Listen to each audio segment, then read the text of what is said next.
The sound of a perfect shot echoed through the elite shooting club, sharp as lightning in still air. Applause followed, smug, predictable. No one noticed the quiet woman in the corner, clutching an old leather purse. But when she picked up the gun, her first shot didn't just echo. It rewrote history. The elite shooters club wasn't a place for ordinary people. Crystal chandeliers hung above polished marble floors. Every member wore arrogance like designer perfume. Here, power and precision defined worth. At the center of it all stood Blake Radcliffe, five-time national champion, Olympic medalist, and heir to an oil fortune. Cameras loved him, and he loved himself even more. His laughter carried across the room like a trophy in sound. Every shot he fired was met with applause, every victory rehearsed. When Blake entered the range, people stood taller. When he spoke, they listened. He was the king of this world, and kings rarely tolerate intrusions from commoners. Until that day, when an uninvited stranger walked in, wearing nothing more than quiet confidence in a blue cardigan. She walked slowly, uncertain yet determined. Emma Miller, 35, dressed in faded jeans and worn shoes.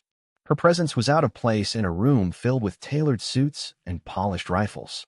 At the reception desk, a young woman with flawless blonde hair barely looked up. "Members only," she said without warmth.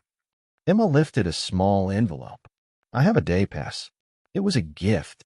The receptionist scanned it, sighed, and gestured toward the far end of the range, the beginner's section, as if sending her to a corner for children.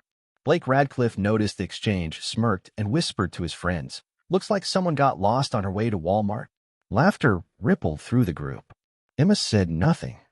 She found a small station, placed her purse on the shelf, and unwrapped a simple Glock 19. No engravings, no custom grip, just functional steel and quiet purpose. Blake sauntered toward her with the swagger of someone who'd never been told no. "Excuse me, ma'am," he said, voice dripping with sarcasm. "This isn't a knitting circle." "Sure, you know which end of that thing points forward." Emma met his gaze, calm but firm. "I came to practice," she replied. The mockery turned into a challenge. Blake pulled out his wallet. $10,000 says you can't hit the bullseye from 50 yards. Gasps and chuckles spread around them. The crowd leaned in, hungry for entertainment. "I don't have that kind of money," Emma said softly. Blake grinned. "Then it's simple. You hit the shot, I pay. You miss, you leave and never come back." Emma's fingers brushed the gold wedding ring on her hand. A flicker of memory, then resolve. "All right," she said quietly, steadying the gun. The range fell silent. As Emma aimed, her mind drifted 3 years back to a folded flag, a gun salute, and a name etched in stone. Her husband, Master Chief Nathan Miller, had been a Navy SEAL sniper, calm, precise, legendary. They'd met in Vermont, where he taught her the discipline of marksmanship. "It's not about aggression," he used to say, adjusting her stance gently. "It's about control of your hands, your heart, your fear." Every weekend they'd practice together.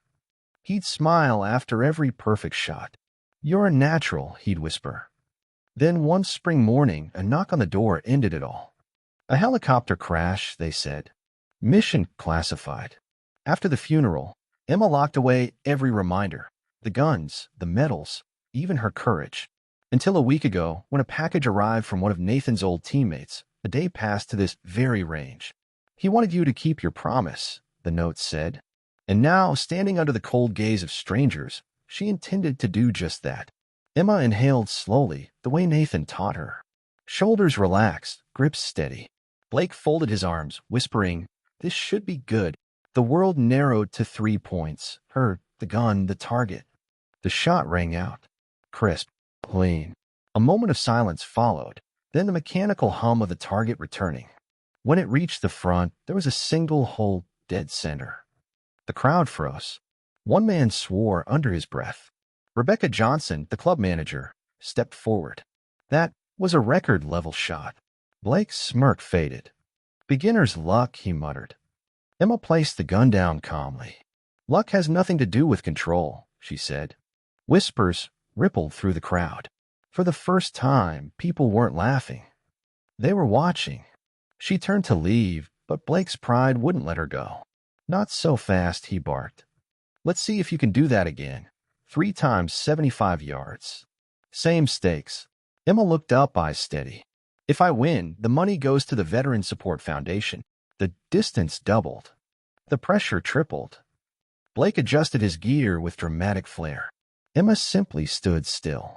The first shot, bullseye. The second, bullseye again. The third, another perfect hit, cutting through the tension like thunder after silence. Gasps turned into applause. Rebecca smiled. That's no fluke. Blake's face burned with humiliation. Who are you? He demanded. Emma holstered the Glock, her voice even. Just someone keeping a promise. She started walking away as whispers turned to awe. But Blake wasn't finished. Pride doesn't die quietly. He called his assistant, ice cold. Find out everything about her, he ordered. The story of that shot, and the woman who made it, would echo far beyond the walls of that range. By nightfall, Blake's investigator delivered the report. Her husband, he said, was a Navy SEAL codenamed the Ghost. One of the best snipers in the country. Trained his wife personally. Blake stared out the window, realization replacing arrogance. He hadn't been humiliated by a lucky amateur. He'd been schooled by the legacy of a legend. Across town, Emma sat on her balcony, the ring glinting in the fading light. She whispered, I did it, Nathan. I kept my promise. The camera would fade as she exhaled, calm, fulfilled, no celebration, just quiet peace. True strength doesn't shout. It whispers. It's found in calm hands, steady hearts, and promises kept when no one is watching. Emma Miller didn't just break a record that day. She broke a belief. Never underestimate the quiet ones. Sometimes silence is the loudest victory of all.